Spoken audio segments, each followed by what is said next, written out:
popularity is an uncomfortable idea. If everyone likes your art, well, maybe you're not pushing hard enough. Yeah, that If is your a grandma really. likes your art, I think that is the antidote to external validation. If you're getting comfortable with people liking your art, yeah, maybe you need to change it up. push a bit harder. Smear it on toast, you do, or I can help with that. Smear it, what's for doody do what? Is there something else I can do for you? Toast it, it sounds like.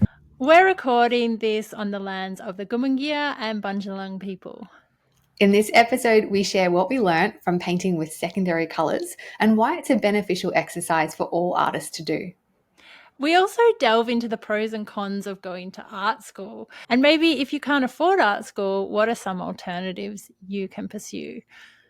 Yeah, and on the back of that discussion, Toast and I were talking about maybe sharing the pathways we took or some tips for those that might want to advance their art career. So you might want to join up to our newsletters on our websites. So, Toast, you set this challenge of painting with only 3 secondary colours. Okay, so first up, the primary colours are red, blue, and yellow, challenging that. So the secondary colours, we would take 2 of those and mix them together. So red and blue makes purple, blue and yellow makes green. Yellow and red is orange. There you go, the other one. I set this task as furthering our exploration into creating restrictions that push us out of our comfort zone, but also as a way of using process as a means of exploration. And this is sort of how I was taught to make art in the beginning, as in you don't set about making an image from the top down, as in you don't have a predetermined outcome. You're not like, here's an image and we just break down the steps to get to that image. For me, I've tried that. If I know what it's going to look like, I'm too bored. That's so interesting because that's where I've come from. Not having the art school background, I've come from you're starting off with how do I recreate this image? That's really interesting to me. Can I do that? And then I'm at the same point as you. Once I've worked out, yes, I can recreate an image, I'm really bored. I want to not know what the artwork's going to look like at the end. So I've kind of started from the other end from you, but we're both kind of meeting at the same point. Yeah, in the middle. Yeah. And I think to be able to do that, you need a certain level of fundamental skill, which the best way to acquire that is that breaking down of the steps. Yes. Unfortunately, I skipped that, so it took me a very long time. If you want to speed up your art learning, definitely go for the fundamentals, and then yeah. Sorry, I also think that I think I've wasted a lot of time in my art career in only looking to achieve a representation of what I'm seeing in my art, whereas I feel like now I'm speeding things up. But maybe it is because I understand the fundamentals more. Yeah, I'm not sure. It's interesting. I don't think anyone is ever completely satisfied. It's like there's no perfect setup for creating art. Yeah. Anyway, like that's the cool thing about it. Yeah. It's working with the restrictions, right? Yeah. Yeah. And there's always more restrictions or always more ideas or ways that you can push yourself and your craft and change things up and challenge yourself. Yeah, because creativity comes from restrictions. Like the more you lean 100%. Into that, the more you're problem solving. If it's all laid out on a platter, there's no creativity involved.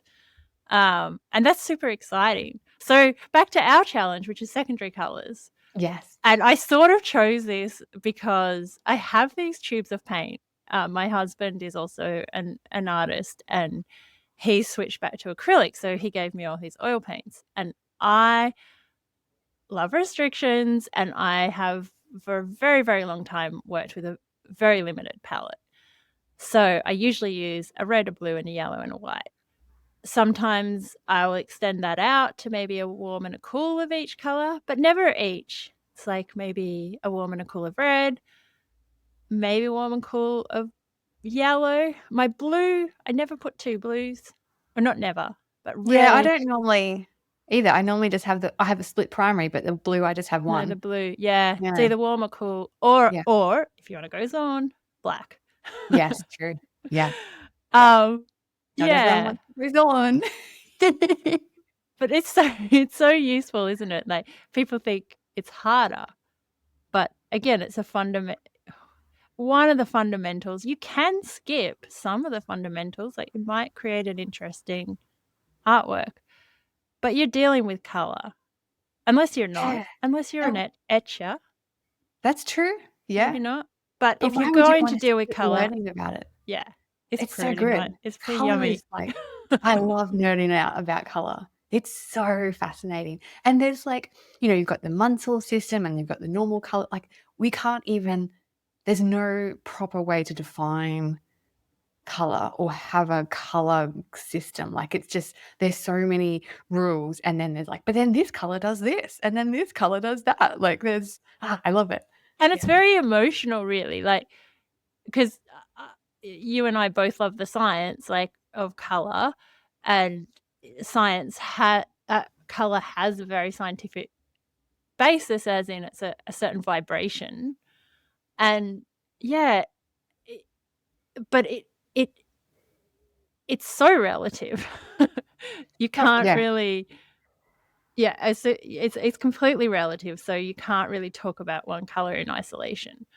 Yeah, particularly as color or art being able to be a language where you are trying to describe something. Not understanding color is like not understanding the alphabet. It's like missing some letters. And with color, we have, it's not just the actual hue and the tone or the value. It's the chroma, it's the tinting strength, it's the light temperature. fastness, the temperature, like it's all these things. So I think you kind of, and context. Stick it somewhere else. Yeah. Maybe it's cool then, maybe it's warm, depending on what's around it. Like, and there's so much to it that I think if you don't understand that, if you're trying to say something or visualize something in your head and get it out onto your paper or canvas, it's going to take you a long time if you don't understand color. And therefore your language and your communication of your artwork becomes a little bit simplified. It's like you're speaking with a second language rather than your heart language. So understanding color and understanding all those things, chroma and tinting strength and value and temperature, is very, in my mind, in my opinion, very beneficial.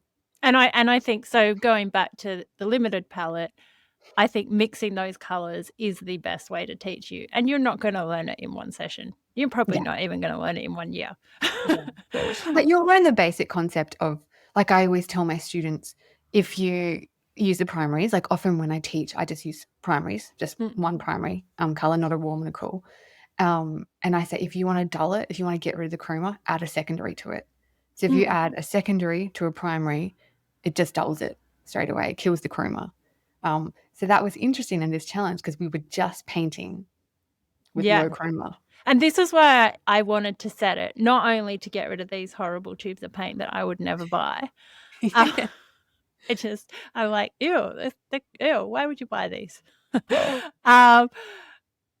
Not only to do that, but because I was interested, I actually really like more muted paintings. Oh, not really. But anyway, I wanted to challenge myself to do a more desaturated portrait. So I thought starting with the secondary colors might help me to do this. And as you can see, I started out with my tubes of paint, and I just was like, well, I've never used these before. Let's do it on camera. Let's show all of our vulnerability. We're really putting ourselves on the line here. I mean, what are we doing this YouTube for? Are we? We're just showing everyone our flaws. That's good. Warts and all. It's okay. Yeah. Anyway, well, what colors did you use? What were your secondary colors? So I had this weird tube of what's called permanent mauve. Oh. It looks, I've never owned a thing of quinacridone purple, but it looks similar to me. The orange, I think I accidentally ordered, and I have a 200 ml tube of it, so I really wanted to use it. It's cadmium orange, and the green was Viridian green. Okay, interesting. looks much like a phthalo, and I will Yes. sneak a phthalo in, but I hate it when my students sneak a phthalo in. That's so funny because I tell my students, don't get a viridian, just get a phthalo. They're basically the same hue. Yeah, But they are. phthalo is much higher tinting strength. Oh, yeah, but phthalos are horrible. You get No, a I love. tiny dot of phthalo, Yes. and it's all over your house Yeah, and it your is. It is. pets. Yeah, phthalos are one of the highest tinting strengths, and dioxazine violet, and Yeah. they are really difficult to use because you need to just grab the smallest amount. This was my struggle Mm. because for some reason in my head, I had the purple as a cool, because I do think, and this is what this process revealed to me, that I do think in terms of warm and cool. Yes, And this was the same for me. and I I was was like, oh, it's cooler, but is my purple cooler? I don't yeah. know. Yeah. No, and I had to start thinking of purple as red.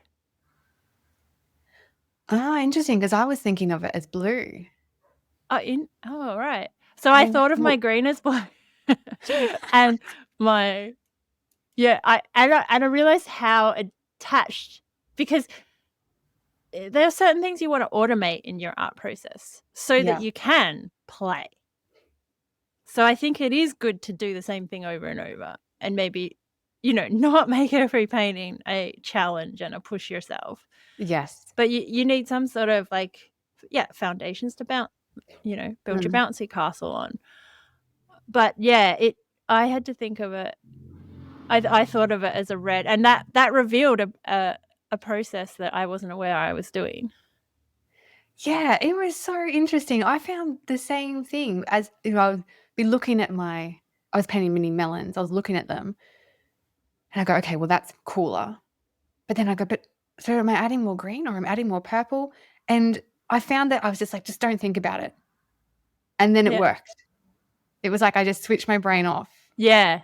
And then somehow it all just came together. Yeah. I had to scrape it. Oh, no. And then go back. I know. I love the scrape down though. Oh, that's true. I need to do. Yes, I'm working my way up to scraping in my paintings. I'm just not quite there yet. I'm too perfectionisty. Oh, it's great. It gives you this ghost image, and it gives you the thing you should have done in the beginning was block in all the, big shapes, which I still skip. I'm doing better at that now. Since we've done our challenges, it's really helped me, cement that into my work. I'm going the other way. I'm like trying to fracture it and break it up like Bernard. But anyway, our last backlit session, I really leaned into that. Yeah. And then, I'm in the middle. These are these fundamentals that it's like there are no rules for, if you have this very regimented way of constructing an image, well, you're going to get the same result. I think this is interesting, just talking about your art school background and self-taught, but I don't call myself self-taught, but I didn't go to art school.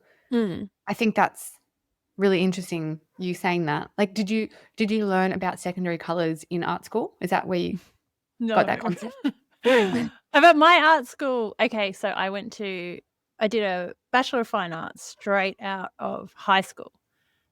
And I can't particularly blame my education on my lack of learning because I think there are a lot of things about art school that people are very critical of, but I think ultimately it was an amazing, wonderful experience. I came straight out of high school. I didn't know what I wanted to do, as most young people don't. I wanted to do everything. I wanted to be a mountaineer. I wanted to be an adventurer. And I literally chose the book of university. I wanted to travel. I wanted to go to uni. I got the book for New South Wales, of the universities in New South Wales. I was born in Melbourne. I must have been reading The Dice Man or something at the time, really into randomness, and I literally flicked through, picked a page. It landed on Lismore University, I had never heard of Byron Bay. I'd never met a hippie. Uh, Wow. and I knew no one. Packed myself. I applied for RMIT in Melbourne. I got in there. I got in this Lismore University I've never heard of. And I went there. I didn't Wow. really know what I wanted to do. I chose painting because the teacher's name was John Smith, and I thought that was a really cool name for an artist.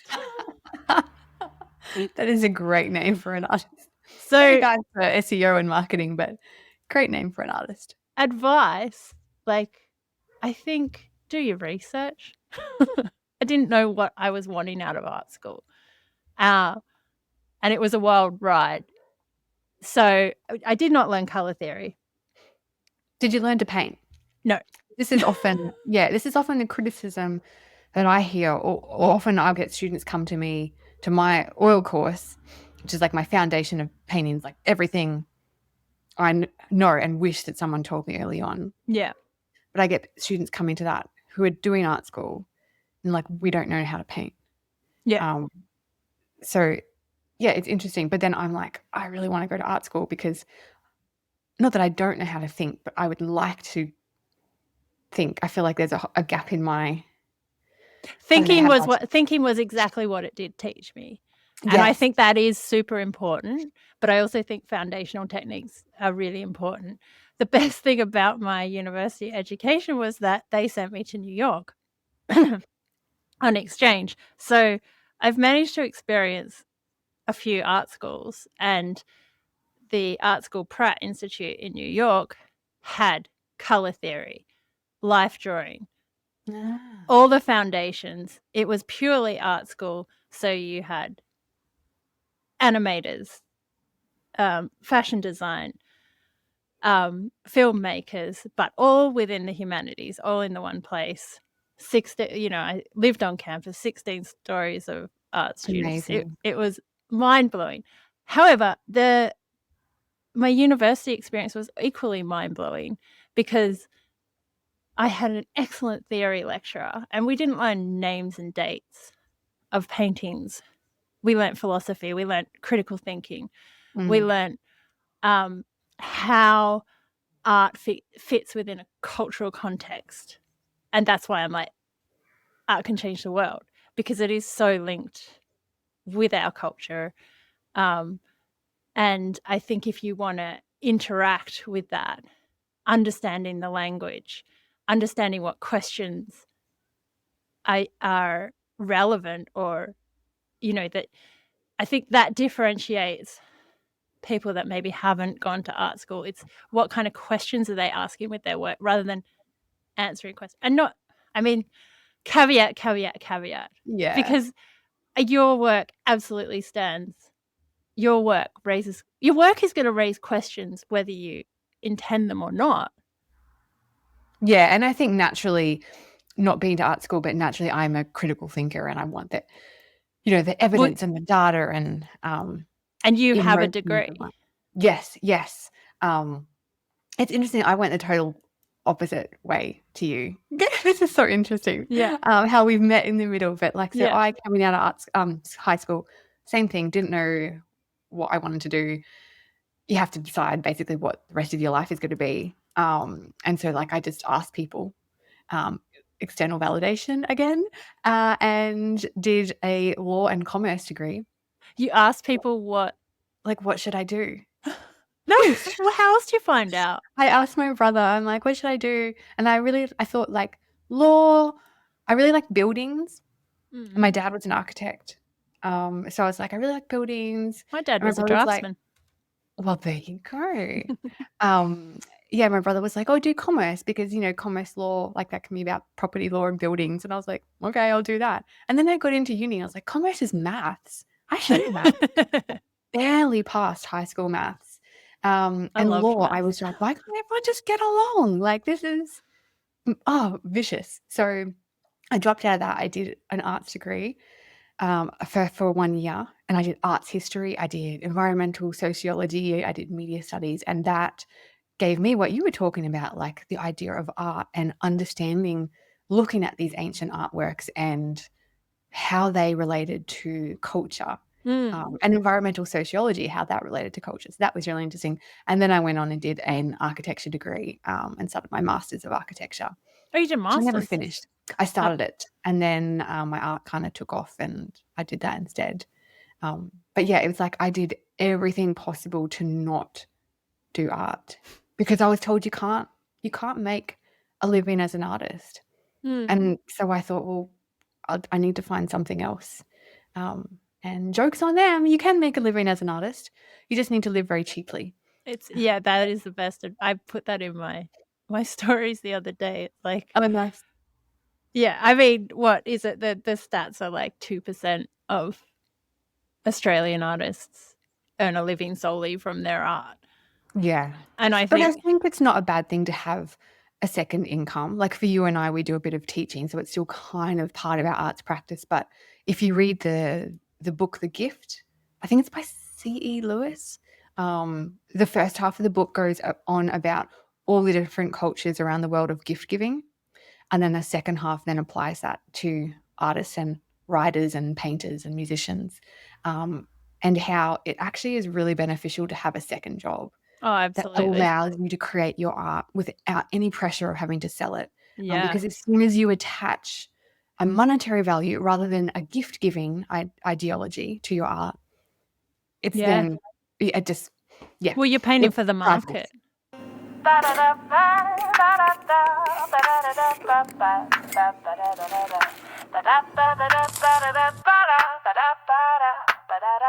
If you're enjoying this episode, could you do us a favor and share it with just one other person? It's a small thing, but it really helps us grow. And while you're there, while you're clicking on things, could you give us a like and subscribe and join our newsletter to stay in the loop? And if you want to join in on the fun, use the hashtag Smerdon Toast to show us what you're working on. All right, let's get back to it. Toast it, sugar wop, smear it, wop wop, bada be do wop. Do wanna see a toast that smeared on toast. Brings me to the idea of like lowest, like popularity. In what way? Well, well, you don't go into the arts because you're like one of the popular kids. Yeah, true. And we're sort of used to being on the outer, and we want to Yeah. push people.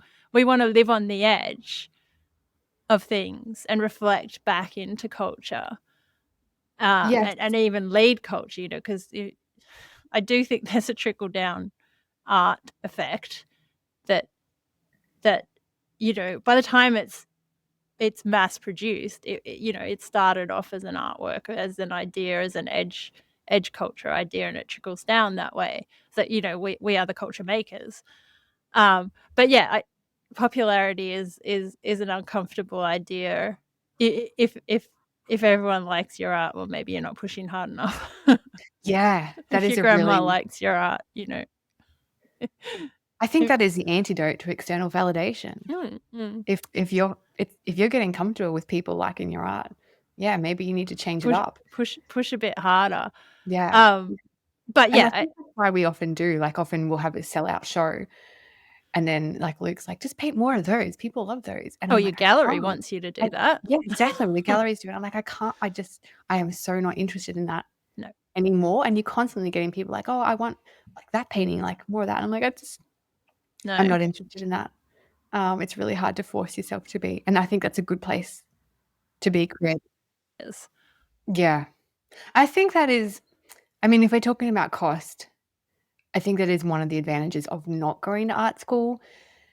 Like for me, I would love to go to art school, but it's not something I can afford in cost or time. And so I've kind of found the pathway that I've taken has been beneficial because I've just selected, there's artists doing things that I want to know how to do, or teaching certain things. And so then I just go and enroll in their short course or their weekend workshop. Or so I've been able to be very, I guess, safe with my money in just going, yes, this I can benefit from. This is what I need. And I'm going and paying for that. I'm still investing in my career, but it's given me the most bang for my buck. Yeah. See, I think so. What an art school does for you a lot, but 3 main things, right? It gives you a structure. You don't know what you don't know. So it can open you up to ways of thinking about work. So it gives you structure. So it gives you the curriculum. And that's, again, you should research what kind of art school you want to go to. But for instance, so I majored in painting. I ended up doing performance art and sound art. So I ended up not learning to paint because I was composing music out of radio static. Cool. And I continued that for sort of the years, 5-10 years immediately after. So I wasn't painting. I went back to painting sort of in my late 20s, early 30s, and had to learn all those foundation concepts. Anyway, so art school gives you a structure. It's going to push you beyond. And the structure is like when you it gives you structure, it gives you discipline because you're paying money, and sometimes paying money will help you be disciplined. True. Yeah, very If true. you're just learning from YouTube videos, as soon as it gets hard, you'll find another YouTube video. That's So true. art school pushes you to go beyond what you think you can do. It gives you community, and that is really big, I think. And again, you can find these in other ways, like you have, but this is what it when you say you don't have time, in a way, I feel like a structured program takes away all that fluffing around. Yeah. You and again, do your research, because you're saying to someone, I trust you to take me on a journey. And you determine what kind of journey that is by looking at what kind of artists come out of that art school, not just one, because there's always one odd bod. Like, don't judge a whole art school on one person, but what's the go to the grad shows, go to the open days, interview the lecturers, like Research. Yeah. yeah, Good idea. because my postgrad was a bit like you're learning in that I had a self-directed postgrad, in that I wanted to learn to paint. I looked at doing my master's. I looked at how much that would cost. I'm like, no, I'm not doing that. Yeah. But I'm going to invest that money in seeking out the mentors I want to learn from. Yes. And That's something. Sorry. Yeah, That's something I've done. Sorry. Yeah. Interrupt. You go. So we're similar that way. We have constructed our education, our postgrad education ourselves. Yeah. And I think that's what I've done. Like, I've looked at the art schools, like the Lime Academy in America, I would love to go to. Yeah. I obviously can't get over there and lift up my life and go over there and study.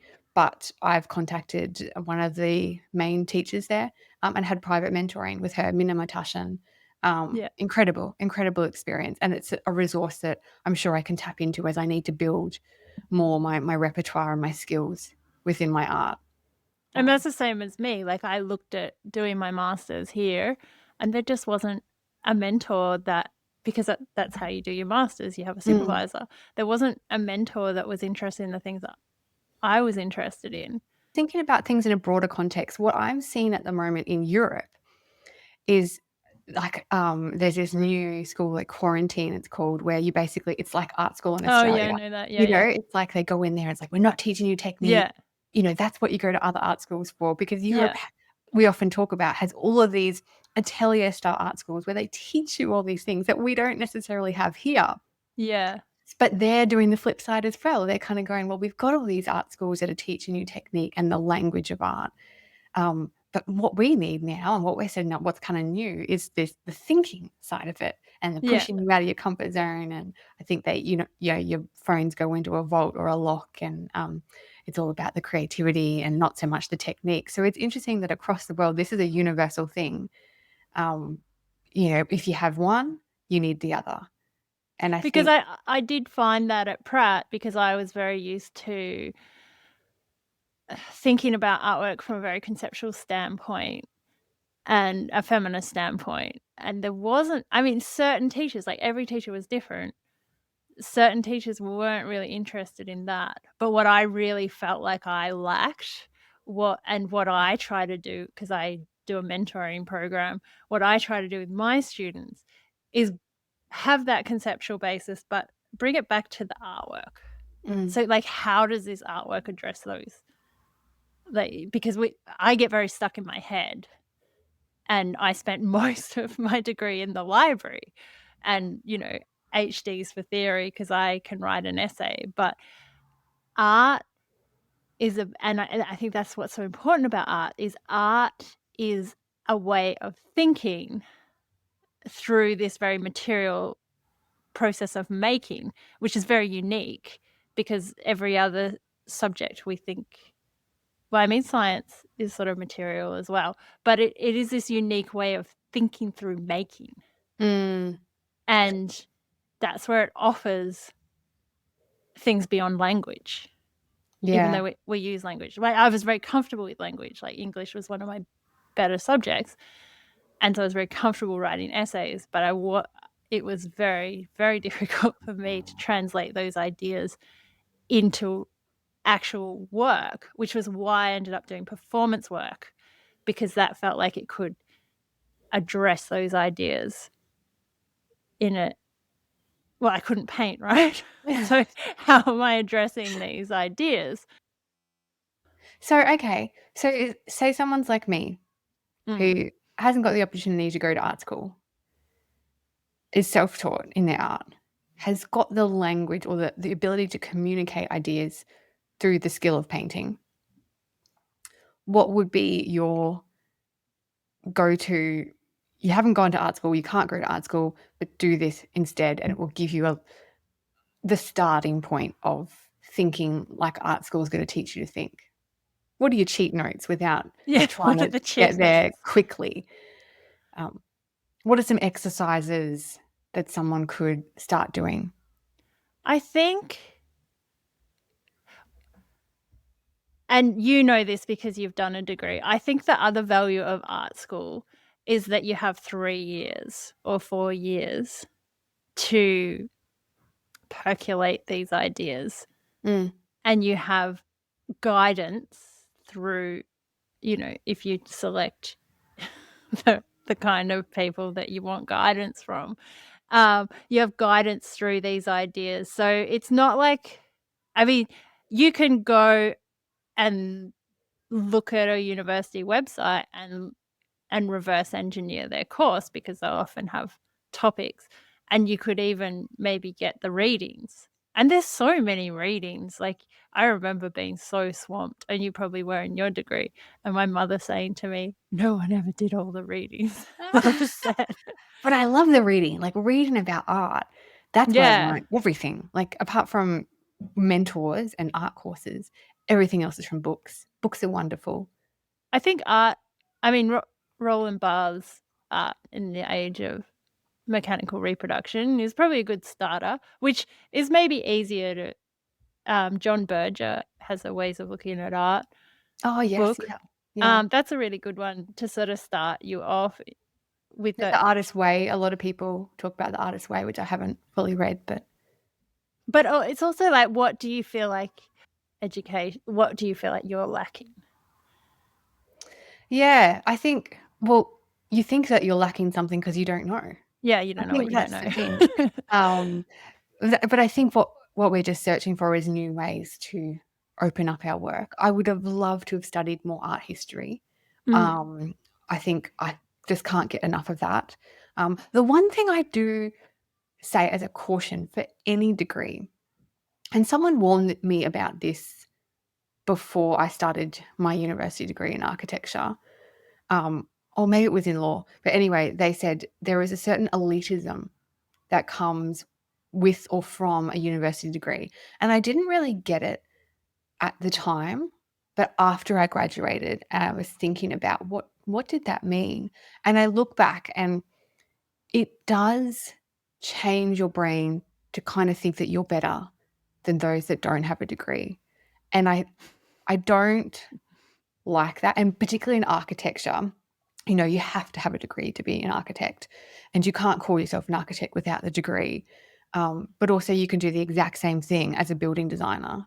You could do a TAFE course, much shorter, much cheaper, and still be doing the same thing. But I didn't learn that at uni. Like I just learned like, oh, this is like this high podium level. And I did start looking down on people being like, oh, well, you don't have, you didn't go to uni, you don't understand. don't know. I don't like that. I think it's a terrible quality Maybe. that came through. And I've worked hard to kind of change that. Yeah. Yeah, I think you can decide whether or not you want to, like, I mean, no one has ever looked at my degree. That's the thing with an art degree. Like, Yeah. it is very, and I think a lot of people struggle with going to uni or learning art because it's a very like, you are being prepared to do everything yourself. Like if you want to be a fine artist, like no one's hiring you. You have to make it all yourself. And so if I think about the people I graduated with, I don't know whether it's the same in architecture. There are very few who are practicing artists. And that goes across all schools. It's a rough gig. Yeah. You have to really want it. So I also think, the people love to complain. At uni, there were so many people complaining all the time. They're not teaching us this. They're not teaching us that. But then when they were being taught something, they're like, you can't teach me that because this is the way I do it. It's art. It's self-expression. Oh, maddening. wow. Absolutely maddening. What do you want? I loved my architecture degree. If I could just do that all day, I'd be so happy. I loved being at uni. I loved it. I loved being at uni. Yeah. And one of my most awesome jobs after uni was I was a note taker for students with disabilities. So I got paid to keep being at uni for years and years for free. Well, no, getting paid to be at uni. Well, my brother's a professor at uni, so he's found a way to stay at uni forever. But that's the wonderful thing about it. It's the cross-pollination. You're with other people that value learning, that value knowledge. And I don't think that's an elitism. It's just this is how we want to spend our lives. Like we like to go deep into things. And that's what I think a degree is. It's like you for 3 years or 4 years have made this your life. You sleep art. You like I was, and I think, I mean, I'm pretty full. I paint 6 days a week. So you go to sleep thinking about paintings. You wake up thinking about paintings. It's absolutely marvelous. I love my life and I love my degree for that. And, my 19-year-old brain was just lit up with the possibilities and maybe less self-critical than it is now. Yeah, maybe. Yeah. But I think that's what the art degree gives you, is that concentrated time of learning. And a lot of people want the cheat sheet and they want to do it in 20 minutes a day. And look, you can do a lot in 20 minutes a day. You can create a body of work in 1 hour a day. But you're up against people. More is more. I think something should be said of just, like you said, painting. I paint 5 days a week. That is, I think most of my learning has been accelerated in that time where I've just dedicated 5 days a week and made sure that I have time not just to producing paintings, but to experimenting and playing with my art. And I think that's where I've had real acceleration of my growth as an artist. And that's where, I have people coming to me and they're quite good at painting and they're in a job that they maybe don't like and they want to switch to being an artist. So they're like, right, I need this to fund that. It needs to be equal. Like I've paid for materials and I'm used to getting Baba hourly rate. I don't know who that happens for. Maybe it happens for some people. It didn't happen for me. Or a lot of people I know. And yeah, I think they don't give themselves time to experiment. And that's what that 3 years is. And it was even better because we didn't have Instagram because it was like, you are just experimenting. But you're experimenting within a structure and critique. So you can get all these things. You can download the curriculum. You can be directed in these are the foundational elements that will be useful for you. The rigorous, often soul destroying. You got to have guts to go to some of those critiques, right? I love critiques. We had them in architecture. I love critiques. Did you get torn apart? I did. I love that. Like, yeah. Yes, tear me apart so I can be better. Like, give me the puzzle that I need to solve. They call it roasting now, don't they? Oh, maybe. I don't know. Yeah. Maybe we should do that. Maybe because I think it would be I would love having, an art school trained abstract thinker and a technique-based two critiquers to look at my work and go, this is where you're falling short in the conceptual side. This is where you're falling short in the color theory or the paint technique or, the application. That would be amazing. Maybe and if you can find those teachers, and those teachers are not so the other thing is, right, the Australian university, I've been asked to teach at TAFE and I won't teach at TAFE because the amount of effort you put in is not financially compensated. No, being asked to be a teacher, right? I'm not going to go there because they don't pay you for the marking, right? My aim is to be an artist. So I think you want to learn from the professionals. And then if the education system is set up where those professionals do not have the time to be practicing artists, and look, not every artist can teach, and some teachers aren't great artists. They can be great teachers but not great artists, like myself. It's rare to find both. It really is. It is very rare to find both. And if you're very good, I don't want to spend my majority of my time teaching. I do enjoy it. It's I actually find it feeds my work. It's a buzz. I do love sharing. I do love talking, if you haven't noticed. I love talking about art, if you haven't noticed. Yeah, so the critique is something that is difficult to find. Yeah. And stay tuned for mentoring sessions by Smerdon Toast. Smerdon Toast. Yeah, well, maybe we'll set that up. I have got some mentor students and I'm looking at setting up group mentor, but maybe we should do it together. That would be quite good. Maybe. Could be a good combo. But yes, Seabastion already has mentoring and online courses. But my mentoring's full, so it will be a group. There you go. She's so popular. She's so good at it. No, I just love painting. But I think you really need to research. Should you go to art school? Yes, it's great. Only down, and it will fast track you. Only downside is if you don't do your research, you end up in a school that is directing you in a direction, even an atelier. I think that can be 3 years of Slade 3 years of Grisaille. Slade School, right? Where Hugo went. Love to go there. I was looking at an artist that went there. His work is nothing like that.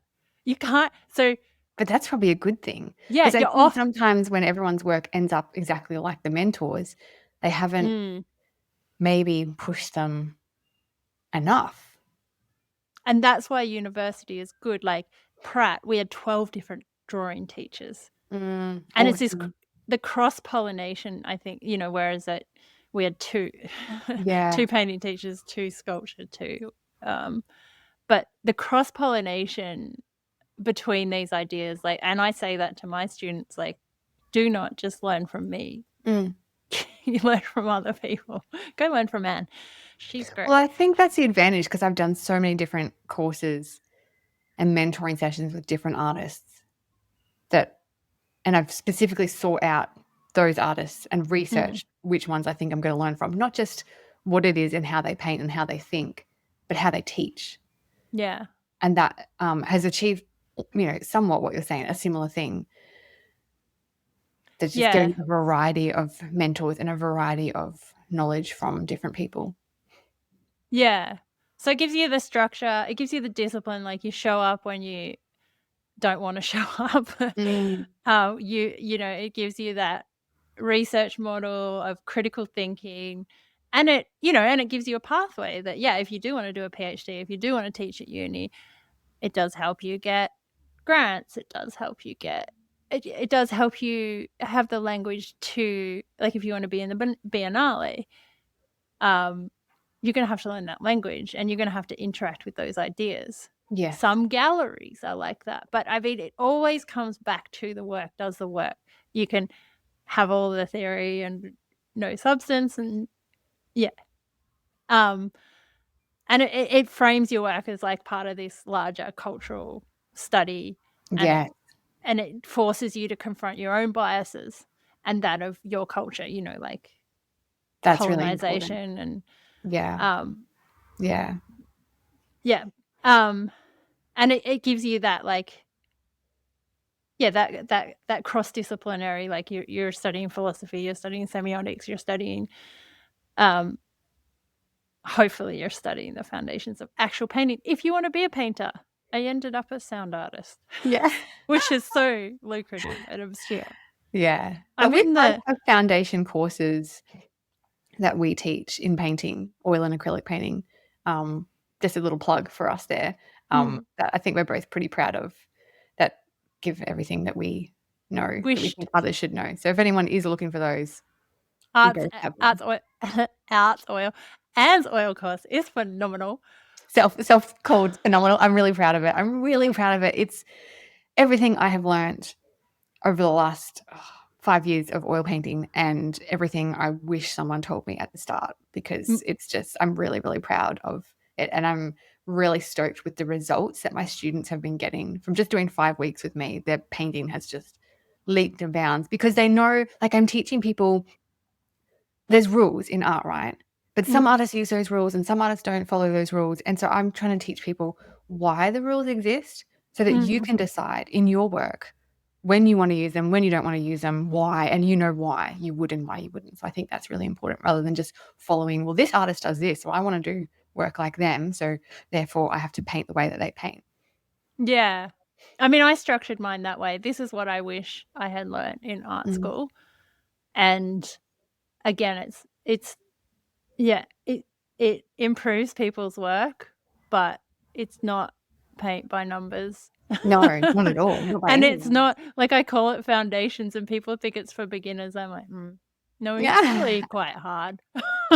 That's awesome. And the exercises are designed, I'm like, it's 6 weeks, but you could spend a whole year going through the variations of that course, because that's what foundations are. And we always come back to foundations, and that's what I came back to in this exercise. What are my foundations? What's warm? What's cool? How did you apply that to your? I think I just use my same basis, my same setup, the way I paint, understanding why I paint the way I paint. And I was like, it's exactly the same. It's just that I'm using, instead of a yellow, I'm using an orange. And instead of a blue, I'm using a purple, or the other way around. Anyway, now I'm getting confused which colors are which. And it was great to use up some paint tubes that I have that I don't often use.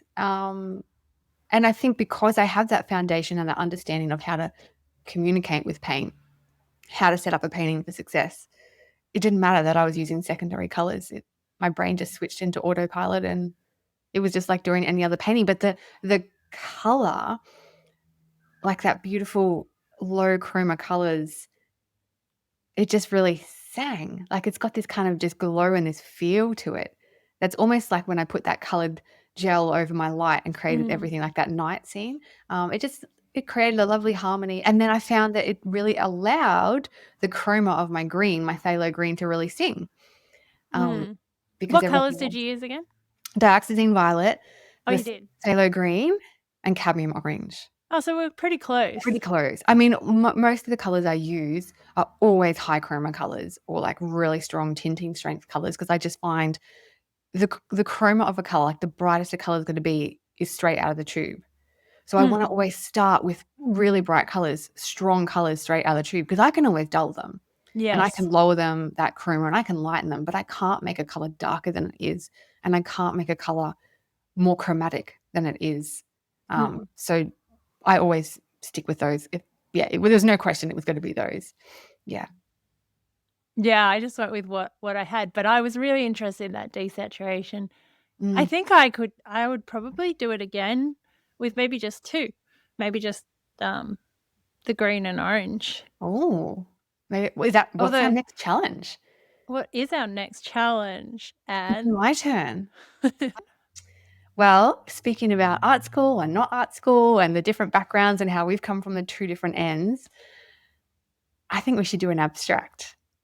But an abstract that is still based on something and that thing 'Cause is everything is recognizable, okay.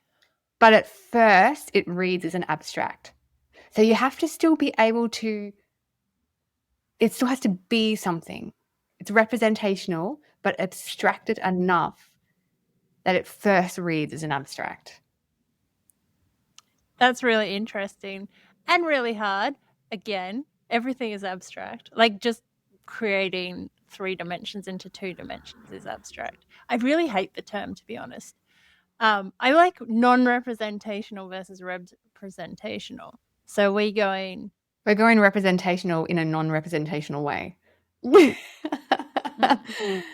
I hate this. I think what I'm trying to find is let's find the edge. Find Let's the edge. find the I like edge. that. Mm-hmm. Let's just teeter on that edge of representational and non-representational. How far can we push it? Push it, yeah. Yeah. I do like that. And that Kutasai is really interesting for me, the artist. What's Kudasai? He is an artist that I was going to show you with the backlit that I was really thinking about. Oh, yes, please do. His work just fills me with absolute joy. That's beautiful. And it's just, and this is this like finding meaning through this repetition in a way that Morandi does. And, how far can you push it? Like, because I'm going to stick with portraiture with this, but how far can you push it? What information do you need? Mm. I mean, I would just love to own one of these. Look at this one. It's just amazing. That's so great. Maybe I'll do a portrait too. Because it is one of the most recognizable subjects. And one of my biggest challenges with this was, and it always is, it's that tyranny of the model that you're trying to adhere to reality. When we don't even know what reality looks like. No, and your reality could be different to mine. Who's to say that, we're not all colorblind in some way even, and that your green is, we can have no objective agreement on reality. That's true. That's a really great thing to bear in mind when you're painting. Like, no one knows what a nose looks like. No one knows what a nose. No one knows what an arm looks like. And that's where art can step in and add depth to that idea. But yeah, I mean, these are just haunting. I actually that love one on the left is that one. I love that. Actually, the one on the left is kind of similar to what we're talking about. That how far can you push something? It still reads as a face. Yeah. But it could also read as an abstract. At first, it almost is abstract. And what do you gain through the editing process? Yes. I hope I can live up to this. I doubt I can. See, and this is, he can render things. Yeah. But I don't, and I don't know whether you need to do that to get to here. And I think the great art experiment of the 50s and 70s was like, so Picasso obviously could render things, and then he abstracted things. So what happens when you take a student, and I think there is a whole generation of art students, like such as myself, that are building paintings without that foundation. No, yeah. I mean, there's just so many aspects to painting that you can't say this is the most important. No, that's it. I think they're all equally important, and at different times. They're important at different times to different individuals. I think what I'm seeing at the moment is there's a lot of young artists and they're all doing a similar kind of almost a naive style, very flat painting. And I see I'm copying a photo paintings Yeah, interesting. without the understanding of how, like, you're not an inkjet printer. You're But a if human that is being. your aim, that is the puzzle that you're trying to solve. Can I copy this? Then I think that's great. But I think, like you said, we all move away from that at some point once we can achieve that. But an atelier won't set you up with a photo. No, never. It would be from life. And realism is achieved through an editing process rather than trying to be an inkjet printer. Yes. And that's what I don't think they understand. And that's what I think you should be careful if you're flicking through YouTube tutorials. There's so many hideous how to render an eyeball. Yes. It's like, no. Yes, absolutely. But you don't know that. You're like, oh, that looks maybe like a photo. But this person has maybe this uncanny ability to be an inkjet printer that not all of us have or want to have. Like, yeah, I find these pages far more compelling. Yes, even I a get CJ that, Hendrick. but also that I think it's taken me a while to get to that point. At first, I just wanted to be, can I be a CJ Hendrick? Can I replicate something? Because that was enough of a challenge for me. Oh, yeah. Just the pure technical application was enough of a puzzle that I wanted to solve. But now that I can solve that puzzle, I'm like, okay, now I'm not interested in realism anymore. I've done that. I'm bored with that. Now I'm love what you talked about at the start, not knowing what a painting is going to look like at the start. But also challenging yourself, what is realism? Yes. Because, I mean, the level of realism that like an atelier painter has over someone like CJ Hendry, I would say it's more realistic. Yeah. And I think that is important. Like, it's a huge thing how I've do you learned. define it? Yeah. And that's a huge thing I've learned too from, maybe blowing up an image and copying it exact size to painting from life. Like, when you paint something from life, it is more real than a photo of it. And I think that's when we look at some of those like Leonardo da Vinci paintings or drawings and you think it's more real than real. How is that possible? And now I understand it's possible because the way we see is different to the way a photo sees. So if you're only ever drawing off a photo, and not that using a photo is bad, as long as I think you've done some work working from life. Because then it's maybe. I would argue that, but I think we need to leave that for another day. Yes, maybe we do. I think, you know what I'm thinking? There's a George Tucker quote, which I think perfectly sums up what we've talked about today. And that painting is an attempt to come to terms with life. There are as many solutions as there are human beings. And I just love that because I think that just perfectly sums up what we have chatted about today with, do you go to art school? Do you not go to art school? What's the difference? What's the benefits? What's the disadvantages? There's so many different solutions. There really is. And I think that's really important. And speaking of quotes, I have this one, which everyone, it's a pretty common one, but it's by Kurt Vonnegut, who was a writer.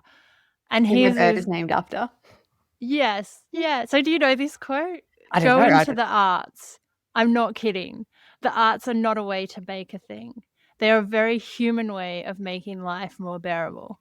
Practicing an art, no matter how well or how badly, is a way to make your soul grow, for heaven's sake. Sing in the shower, dance to the radio, tell stories, write a poem to a friend, even a lousy poem. Do it as well as you possibly can. You will get an enormous reward. You will have created something. Oh, that's so good. I love that. It is just nothing more needs to be said than that. 2 good quotes. Yeah. But remember to be kind to yourself. Yes. And put more miles on your brush. See ya. Nothing.